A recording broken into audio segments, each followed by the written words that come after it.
নমস্কার বন্ধুরা, কেমন আছো তোমরা সবাই? আজকের ভিডিওতে কথা বলবো ইন্দিরা একাদশী ব্রত মাহাত্ম্য কথা নিয়ে।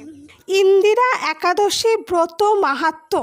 মহারাজ যুধিষ্ঠির বললেন, হে মধুসূদন, আশ্বিন মাসের কৃষ্ণপক্ষিয়া একাদশীর কি নাম তা কৃপা করে আমাকে বলুন। শ্রীকৃষ্ণ বললেন, হে রাজন, আশ্বিন মাসের একাদশী ইন্দিরা নামে পরিচিত।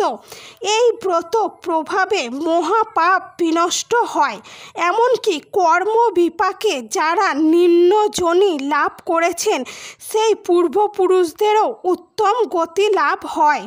এই একাদশীর মাহাত্ম্য শোনা মাত্রই সামবেদীয় যজ্ঞ ফল প্রাপ্ত হওয়া যায়।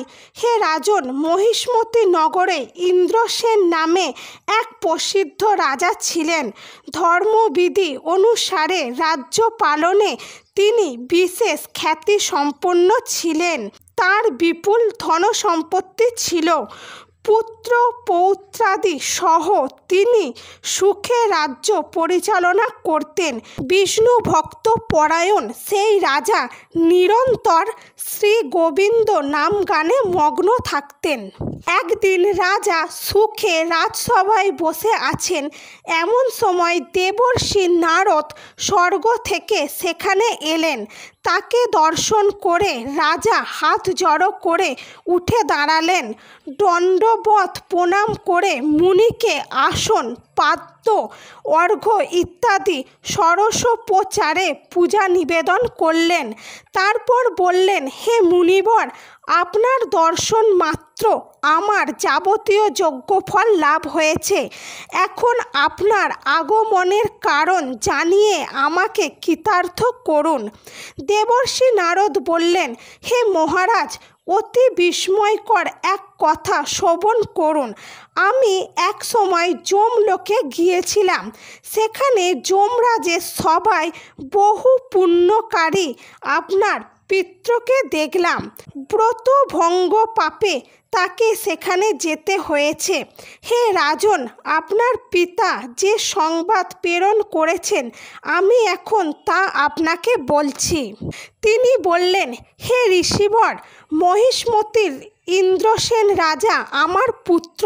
তাকে বলবেন যে আমি বহু পুণ্য অনুষ্ঠান করলেও যে কোনো কারণবশত যমালয়ে আসতে বাধ্য হয়েছি। আপনি কৃপা করে সর্বপাপনাশক ইন্দিরা একাদশী করতে বলবেন। সেই ব্রত প্রভাবে আমি নিষ্পাপ হয়ে স্বর্গলোক যেতে সমর্থ হব। এই কথা জানাবার জন্যই আমার আগমন। হে রাজন, আপনার পিতার মঙ্গল বিধানে আপনি যথাবিধি ইন্দিরা একাদশী পালন করুন। রাজা জিজ্ঞাসা করলেন, হে দেবর্ষি, সেই ইন্দিরা ব্রতের বিধি কি? কোন তিথি বা কোন পক্ষে এই একাদশী ব্রত করা কর্তব্য তা কৃপা করে আমাকে বলুন। দেবর্ষি উত্তর দিলেন, হে মহারাজ, আশ্বিন মাসের কৃষ্ণপক্ষের দশমীর দিন শ্রদ্ধা সহকারে প্রাতঃস্নান করবেন। মধ্যাহ্নে ভক্তিভাবাপন্ন হয়ে পুনরায় স্নান করবেন এবং রাত্রিকালে ভূমিতে শয়ন করবেন। পরদিন একাদশীতে পাতক ইত্যাদি সমাপন করে নিরাহারে থাকবেন। ব্রতের নিয়মাবলী দৃঢ়ভাবে পালন করবেন। হে পুণ্ডরীকাক্ষ, হে অচ্যুত, হে শরণাগতির প্রতি কৃপা করুন। এভাবে শ্রদ্ধা সহকারে শালগ্রাম পূজা করে পিতার উদ্দেশ্যে ব্রতের ফল অর্পণ করবেন।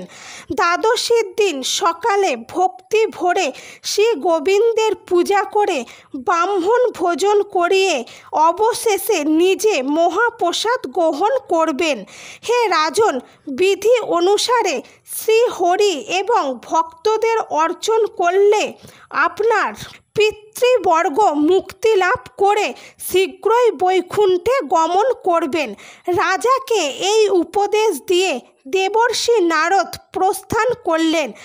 রাজা ইন্দ্রসেন মুনিবরের উপদেশ অনুসারে পুত্র পরিজন সহ ভক্তি সহকারে এই ইন্দিরা ব্রতের অনুষ্ঠান করলেন।